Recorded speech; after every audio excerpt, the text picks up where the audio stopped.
জগন্নাথ বিশ্ববিদ্যালয় কেন্দ্রীয় ছাত্র সংসদ নির্বাচনে মোট ৩৯টি কেন্দ্রের মধ্যে এ পর্যন্ত ৬টি কেন্দ্রের ফলাফলে ভিপি পদে এগিয়ে আছে ছাত্র শিবির সমর্থিত প্যানেলের মোহাম্মদ রিয়াজুল ইসলাম এবং দ্বিতীয় স্থানে আছে ছাত্রদল সমর্থিত AK-M রাকিব।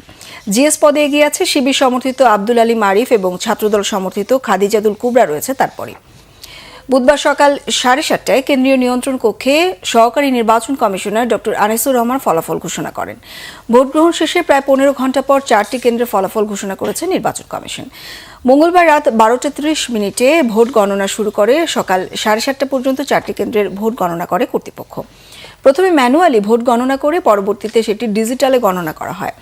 এর আগে গতকাল 39টি ভোট কেন্দ্রে 178টি বুথে প্রায় 11,000-এরও বেশি শিক্ষার্থী ভোট দেন, যা প্রায় মোট ভোটারের 66.18%। কারিগরি ত্রুটির জন্য প্রায় মধ্যরাত পর্যন্ত বন্ধ থাকে ভোট গণনা।